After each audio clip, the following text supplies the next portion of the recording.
If you enjoy listening to adventure stories, then you should visit thedihedral.com. You will find stories from other members of the community and read about climbing, life, and the outdoors.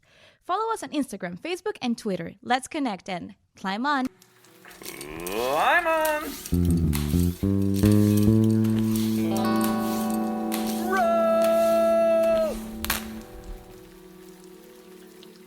Hello, this is Garrett, welcoming you to another episode of the Dihedral podcast. I'm so happy to be able to chat with our guest today. She's a novelist with over 30 books to her credit, a rock climber, a long-distance runner, a theater factotum, and a humanitarian.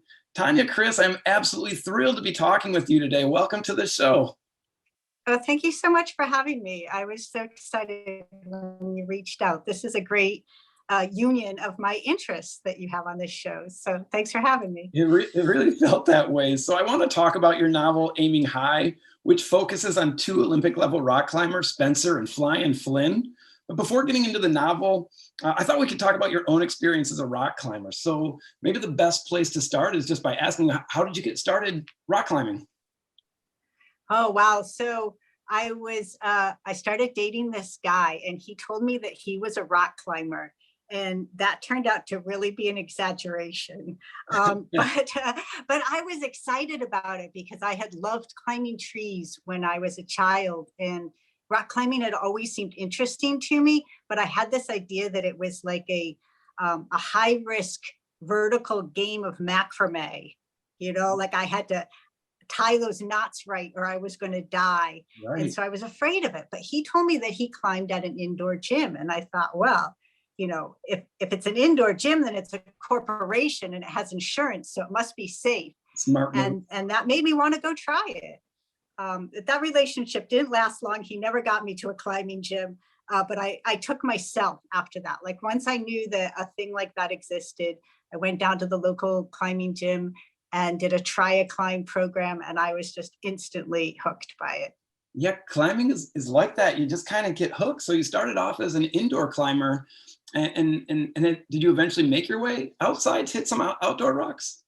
Yeah, absolutely. I did start off in the gym because that was all I knew. But this was I've been climbing about 21 years. So the internet was a thing, but it wasn't a big thing at that point. But I found my way to a Usenet group, which is what we had before, like bulletin boards. And I met a lot of people who climbed, and they were mostly trad climbers. And I really became obsessed that was what I was going to want to do, was be a trad climber. So when I had been climbing for about 4 or 5 months or so, I think I was sort of whining in this group that I wanted to learn how to lead on gear, and no one would teach me because I had been climbing for 4 or 5 months. In retrospect, maybe that was the right choice. I don't know. Yeah. But a guy offered that if I wanted to come out to Joshua Tree for Thanksgiving, he would teach me to lead trad. And so I didn't know this guy, but I went and he picked me up at the airport. We went to Joshua Tree. He taught me how to lead on gear. And it was the same feeling, maybe even more so, as when I climbed at the gym that first time. I was like, oh, I found my home. This is where I belong. This is what I was meant to do. I just instantly fell in love with it. And it's been 20 years and you're still climbing. I am still climbing. I'm not as adventurous as I was 20 years ago, honestly. I've slowed down a little bit, but yeah, I still absolutely love it. So what would you say is your most memorable spot or favorite place that you've climbed? I have been just everywhere, all over the US and outside of the US as well. I live in Connecticut, so my home crag is the Gunks. Yeah. And I just don't think you can have a better home crag than that, actually. Like that's, aside from that trip to Joshua Tree, that was where I learned to lead and went through the grades. And it'll always be home to me and one of my favorite spots. But of places that I've traveled, a couple of my favorites are Squamish in British Columbia. It's just absolutely, everything there is magnificent. It really is. And I've had super good luck with the weather. So if you're ever planning a trip to Squamish, bring me, because it does not rain when I'm there. You couldn't have asked. It's happening. That's awesome. And for Chico, which is sport, but it's that multi-pitch sport, which is almost kind of like the best of both worlds. And you can just climb 17 pitches with a a rack of draws and get down again at the end of the day. I love it at Cerro Chico. Yeah, that's awesome. We've actually never been there. We're in Texas right now, so I mean it's just a short drive away. I Yeah, feel how have you missed it? I don't know. That's a great question. I feel like that's the next destination. Maybe in Thanksgiving's a great time to climb. You know, so maybe this Oh Thanksgiving yeah, is the time to get down there. yeah. So Thanksgiving at Cerro Chico is absolutely magical. Yeah, if you haven't been yet, you should. You're really missing out. Go, absolutely go. sold. You know, I'm already sold. That sounds great. I'm wondering if you could talk maybe a little bit about this specifically, and then we can maybe talk about it a little bit more generally. But what is it about rock climbing that draws you in? Like, I mean, we have the beauty and the adventure, but there's just something that's magnetizing. Yeah, I think that it's puzzle solving is part of it. Hmm. You know, I enjoy figuring out how to make something work, how to use my very limited strength and height and skills to somehow get up this little patch of wall anyway. Yeah. But there is something more just physical and just like built right into me that this is the way my body was intended to move. And I love heights. So if I see a thing, I am going to be climbing up on it. Like there's a great picture of me at my brother's wedding. I'm wearing a dress and pantyhose because it was that long ago. And I've kicked my shoes off and I'm climbing the rock fireplace in the inn where they had their reception. And you know, a staff person had to come over and ask me to please stop doing that. But that's me. Like if there's a thing, I'm going to want to climb it. That's how my body wants to go. Well, if we can take that, which, you know, I agree that problem solving aspect of rock climbing is such a draw. I go back and forth. I'm not sure if you're the same, but like sometimes I'm just like, oh, it's the community that keeps me there. It's just like touching nature and being able to like really immerse myself. But, you know, it's just fun to climb. Like that's a good reason too. Like there's just something about solving puzzles with your own body and your own hands. It's rewarding. But building on that, what do you think, and this is just, you know, a stab in the dark, what do you think is going on within climbing that makes it so popular right now? Like just the growth of the sport is, I wouldn't say out of control necessarily, but it's kind of exponential. So what do you think is the big draw to so many new climbers coming in? I think a part of it is just that more children are introduced to it, more people are introduced to it. Like I said, I didn't really know that this was a possibility that was accessible to me until I met that guy, or I would have been doing it from a much younger age. And nowadays, through, you know, maybe camp or whatever, most people do get the opportunity to try it. When I was in school, gym was only ball sports. Just all ball sports. How can you throw a ball around? Usually like at my head, the ball was being thrown. And I am not good at any of those. And I would just so much more prefer any kind of individual sport. And now I think our society is learning the value of those individual sports and to let children try different things, not just the same four. God, that's such a good answer. I couldn't agree more, right? There's just certain things that like gyms, just having so many gyms around and like teen kids and sport. Yeah, there's an individualistic thing where you don't have to have a ball being thrown at your head. You don't have to have a ball thrown at your head anymore. So I'm wondering, just one more question about climbing. Do you have any current goals or places that you're just like, I need to put my hands on that rock sometime? Oh, well, that's a good question because I really did get to so many places when I was at the height of my climbing. But I guess if there's a place that's eluded me, it's climbing in Spain. I had a couple of trips that went badly for different reasons. One was right before the pandemic kicked off. And so I've seen like these wonderful pictures of people climbing in Spain, and I have not touched any of that rock. So that's somehow the fish that got away from me. All right. Hopefully it happens. If we're ever heading to Spain, I'll give you a call. But if you're ever going to BC, give us a call. We'll trade. So I kind of want to move from your climbing background to talk about how that inspired the book, Aiming High. So would you say that your background in climbing was an inspiration for that book? Well, yeah. So what happened is I they always say, write what you know, right? So we do that more or less as authors. We're always making it up, and we always have to do a lot of research, but it does help if there's some aspect of the book that you're familiar with. And this book particularly came about because a publisher was going to do a whole series of Olympic themed books for the different sports. So I proposed a rock climbing book because it was so exciting that this was going to be the first rock climbing Olympics. And honestly, there's no other Olympic sport that I would be able to say anything about with any authority. So yeah, it was very much write what I know sort of thing. That makes a lot of sense. I was wondering if you would mind just giving a description of the book. Like if we can have the author just shortly just describe what's going on in the book. I could do it, but I feel like I would hack it and miss out some of the good points. If you don't mind, I'd love to hear how you would describe the book. Yeah, sure. So Flynn, Flying Flynn, as you said, he's an American climber who started climbing just when he was 17, but had a natural talent and just immediately kind of skyrocketed to national attention. And he's known for like big dynamic moves and taking risks, and the media really loves him. And then the other character is Spencer. He's from Canada, and he started climbing young, and he's done it all the right way. You know, he's had a coach, he does his stretching, he does his fitness. He's, you know, the prototypical professional athlete.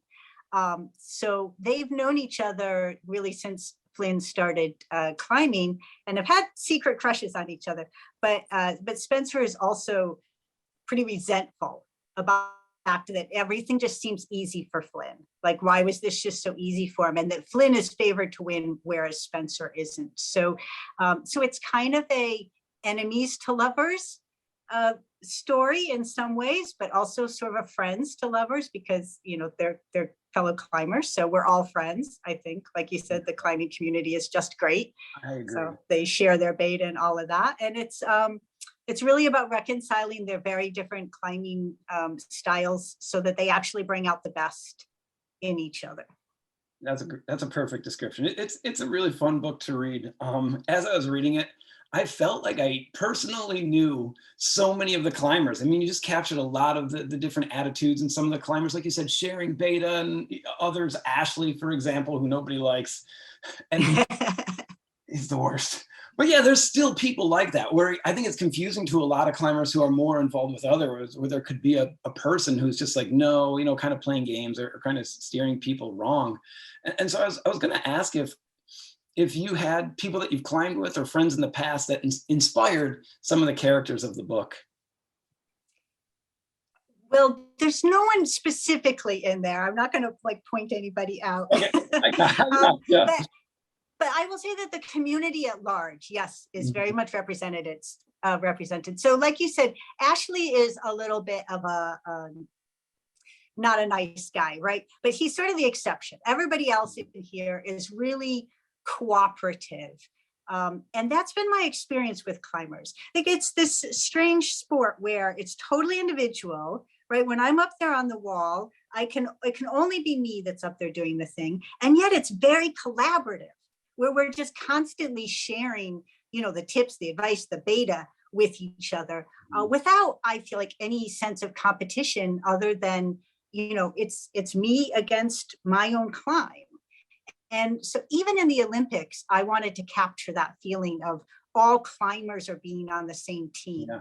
And so that's what happens in the book, is that, you know, whereas other athletes might be hanging out with their teammates or the people from their country, all the climbers just come together and they spend all of their time in the book together because that, I believe, that is what the climbers would do. They're going to get along with each other better than anyone else, because climbers just share a way of looking at the world. And we're just nice people. I think. Clearly, the evidence is right here.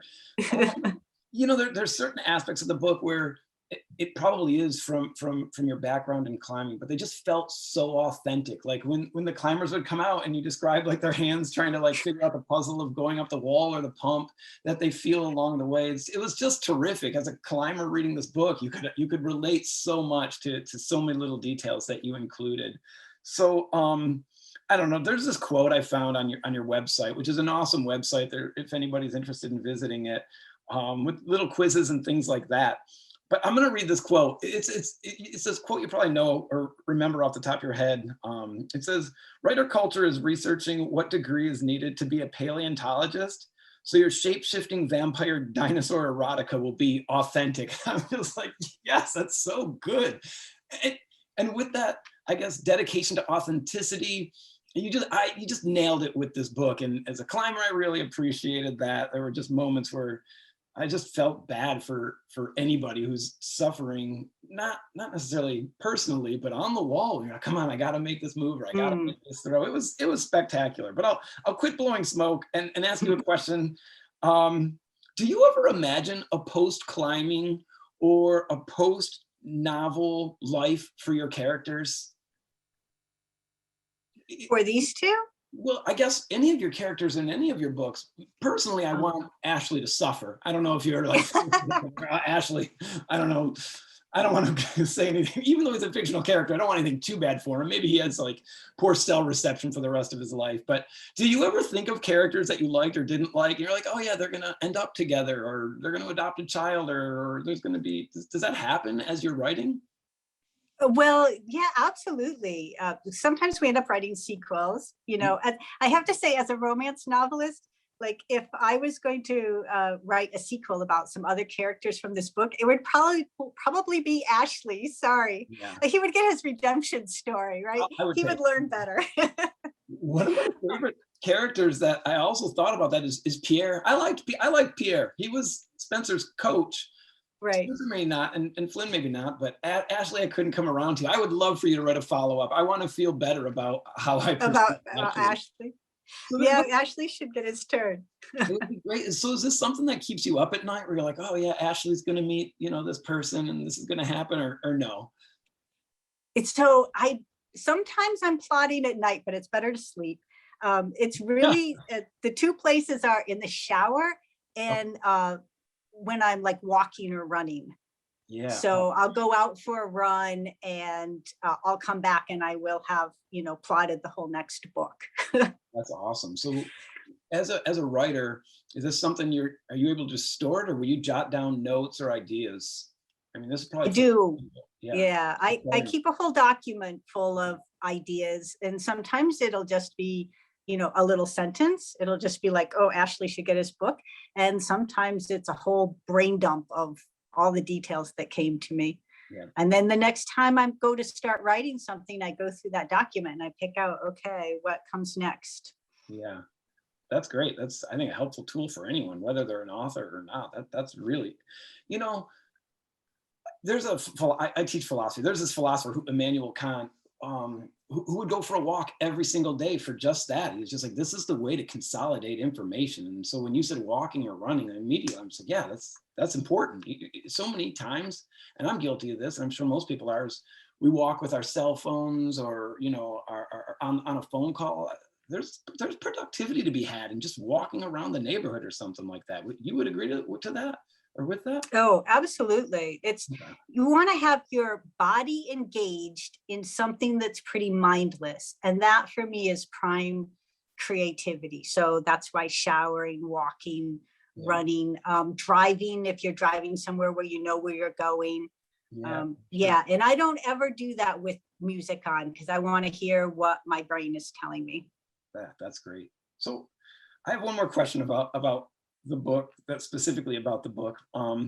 If you were going to climb with any character from Aiming High, who would you want to climb with? Oh, I think Flynn. Spencer is a little uptight for my taste. When I write some of these questions, I'm like, what would my answer be? Flynn, 100%. He would be so fun. Saving little kids from like falling like objects. Like, this is the guy, right? Oh yeah, Flynn knows how to have a good time. He knows how to have a good time. He would be super supportive, right? I mean, I'm not anywhere near Flynn's level, but that wouldn't matter. He would still want to be helping me do my best, which I have found is always true of climbers. If you happen to meet a really good climber, they're just like any other climber, and they're there to help you out. Yeah. I have a good story, if you don't mind a good story. So there's this guy who climbs at my gym. back when I first started. So he was just a teenager, like 19 or something. He could boulder like B15. He had been in Climbing Magazine. And when he heard that I was going to Yosemite for my first trip there, he sat down on the gym floor with me and made tape gloves on my hand for me, and then showed me how to like take them off and be able to put them on and take them off. I climbed for like a year on this guy's tape gloves. And that to me really epitomizes just the spirit of climbers. You know, he was not in his ego. He was, let me help this newbie crack climber learn how to climb cracks. And that would very much be Flynn, I think. I think so. Yeah, that sounds like Flynn for sure. I think you just keep hitting the nail on the head. That's so true. I think with climbers, when we help other people out, it almost instills this new value into younger climbers. Like, oh, that's what we do. And so, we kind of pass the torch down to other people. Hopefully that tradition sort of continues for a long time. But I love that story. I could just see that happening. Yeah, let me tape up your hands. Let's make sure you're safe. Right. No, that's great. I want to kind of shift gears from the novel. I mean, I don't really want to, but I feel like we should, because I think it's really important to talk about this procedure that you just had. As I was researching a little bit about you more personally, you just donated a kidney because you saw somebody write, you should donate your kidney, and then you did it. Can you tell us, like, walk us through that story?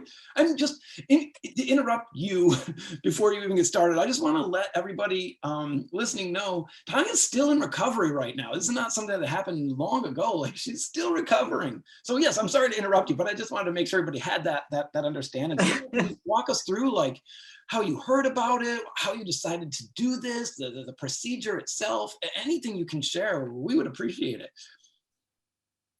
Yeah, it's been just over 2 weeks. So as you can see, it is something that is not that devastating to your body. You know, I was up and walking that same day, a little bit of a shuffle, but I was walking that same day.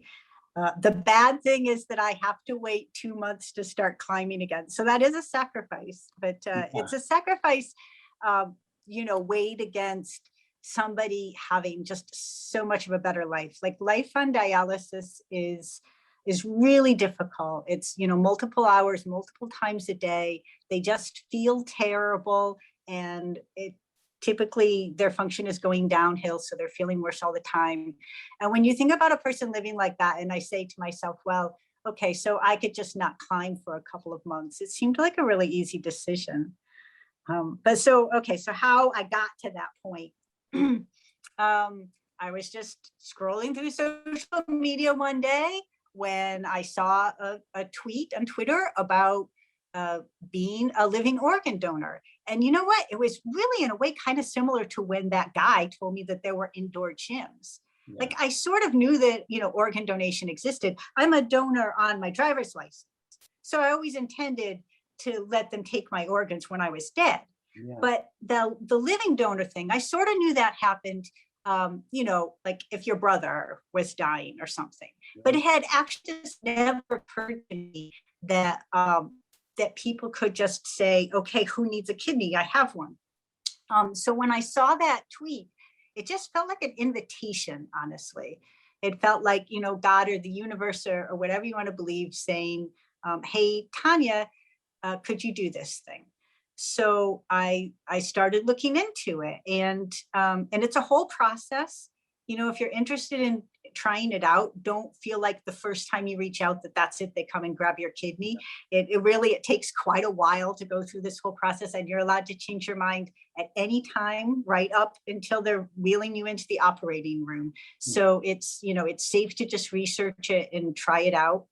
I went through an organization called the National Kidney Foundation, the National Kidney Registry, and they help facilitate these non-directed donations, it's called. So my kidney wasn't going to anybody specifically. I was just making it available for whatever best arrangement they could make.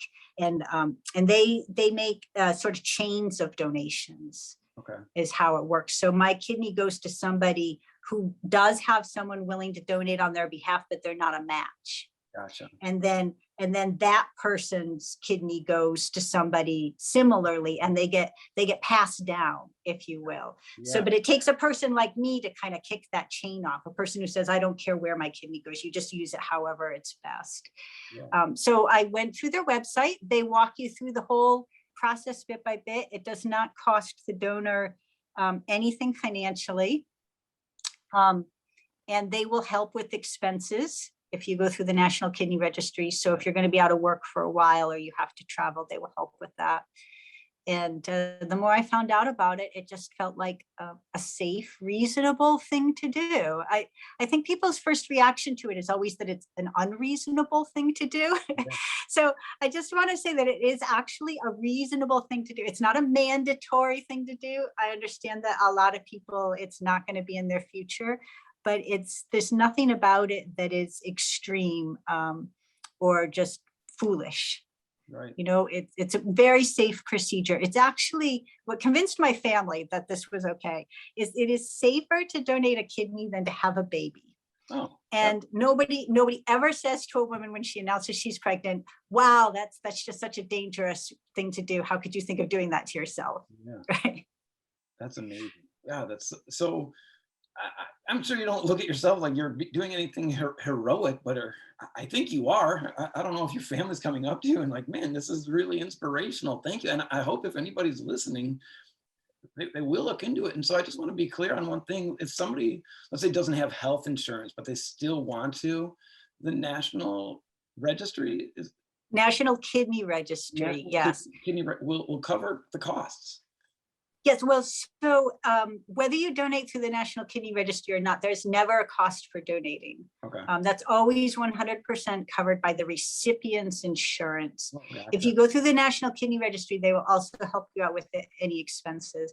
I didn't have any expenses because I was able to donate at the hospital that is about 20 minutes away from my house. Okay. You know, so it wasn't an issue for me, but all of the testing that you have to have done, that's all covered. You know, I like to joke that if you want a really thorough physical for free, consider donating a kidney, because I have had every test done. And so the good news, if you're able to donate a kidney, is that you're just an extremely healthy specimen. And I know that about myself now. It's great. Next time you're on the wall, like you're just like, all right, I can do this. Everything else is working great. So how's the recovery going? I mean, you look perfect. You look amazing. Have you faced any obstacles or anything like that? You know, of course, not everybody has the same experience, but it was like 100% less painful than I expected.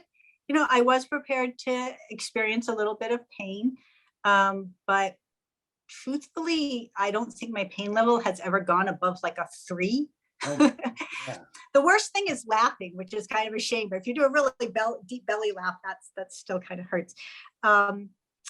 So I just got cleared to start doing most forms of exercise like running. So I went for my first run the other day, and it was okay. It wasn't too bad. I tried to do a little stretching. That was a little more touch and go. My body was sort of like, no, I don't think we'll be moving in that direction yet. You got to listen to your body. Yeah, it's going to come, right? Yeah. It's going to come. I'm just easing back into it slowly. And it's only been 2 weeks and 2 days. So. That's crazy. That's amazing. So you're also a long distance runner. What distances are we talking about? I mean, are you pushing marathon distances, longer than that? Longer. Ooh. The longest race I've done is a 50-mile race. Yeah. I really enjoy trail running. Maybe, you know, it's like the climbing. You're out there in nature. It's really beautiful. And trail runners are incredible people. You're never going to meet like a bad person who's a trail runner, I don't think. Yeah. And so when you run trail races, they just start those out at long and just keep going longer. So yeah, I've done some long distance races. Yeah. I mean, you're a natural athlete, right? So it might not be with baseball or something like that, but don't throw a ball at me. Yeah, that's so great. So I mean, I'm just really honored to be able to talk with you. I mean, just such a nice person, a talented person, a person who shares interest in the outdoors and nature. It's just a real honor to have you. And I put together something I would say essentially just stupid to end our conversation with, I came up with some book ideas. And if you're like, no, I don't want to hear your stupid book ideas, Carrot, I'll stop it. They're bad. But as I was going through some of your titles, like maybe Tanya would get a kick out of them. So I came up with 3 book ideas. And Okay, but I don't promise you any royalties. No, take the ideas if you want. All I'm going to ask is, would you greenlight these, or would you be like, no, I would never write anything like that, and nobody ever should. So if that sounds fun to you, I'll read them. If you're just like, no. Yeah, let's hear it. Okay, they're bad, Tanya. I'll do my best. So here we go.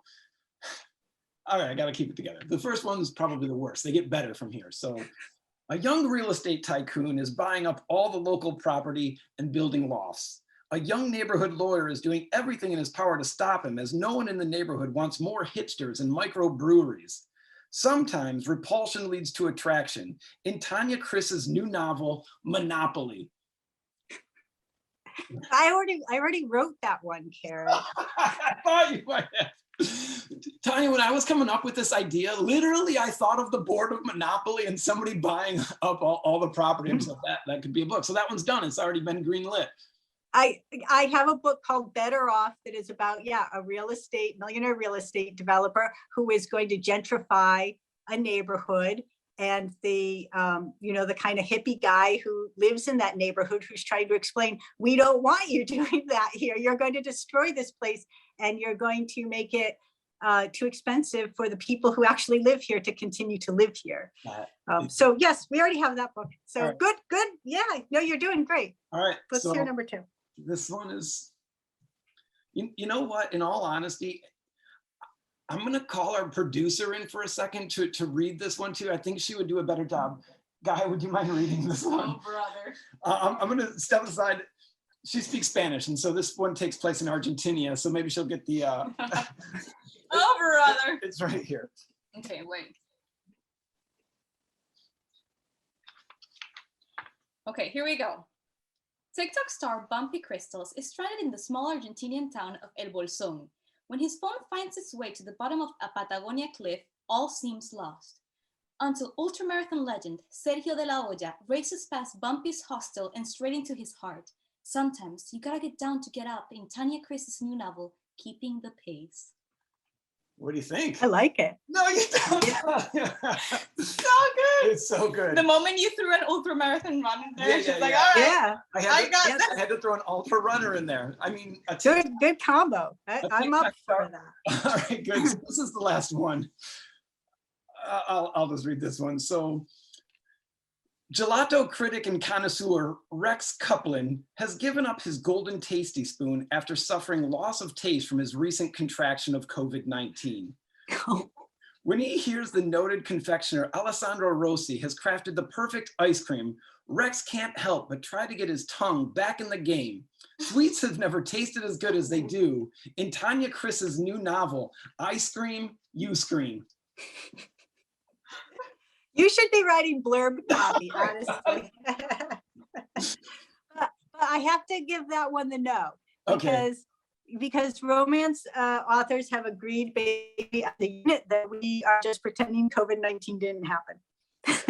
Yes, I get that.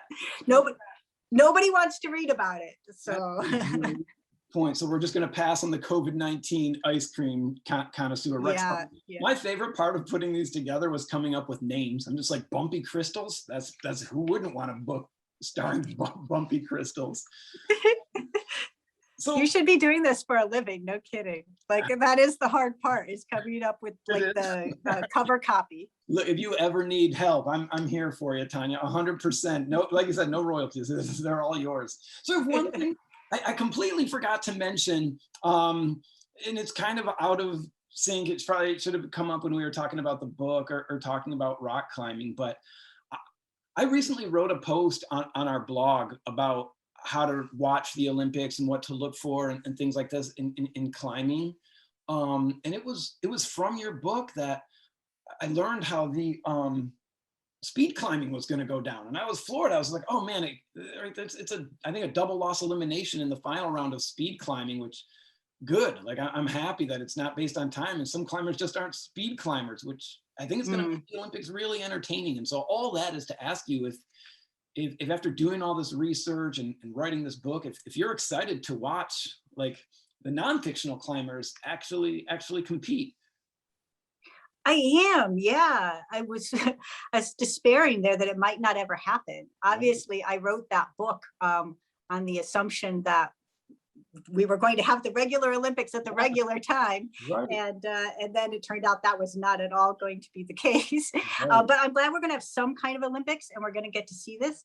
But I'm excited for the fact that in Paris in 4 years or 3 years now, we're having climbing again, and it's going to be 3 separate medals instead of this combined format that they're doing in Tokyo. And that's going to allow the climbers in each of those disciplines to really shine, as opposed to, like you said, we're not going to see the best speed climbers at all at this Olympics, because the lead climbing and bouldering are much more similar to each other. Speed climbing is kind of an outlier. So we're going to see the technical difficulty climbers. So it'll be really interesting in Paris next year to see them go tear up that wall. I'm excited. Maybe Ashley will be back in 2024 for well, Tanya, I just want to thank you so much for joining us today. I want to just throw it out there if there's anything that you want to plug or promote before we let you go. You know, you don't have to be a living donor. Just fill out that thing on your driver's license, and at least just be willing to, you know, give up your organs when you're dead and you're not using them anymore. That's something that we can all do. It definitely doesn't take a hero. Yeah, that's awesome. Thanks a million, Tanya. Appreciate it. Thank you. Bye. Thank you so much for having me.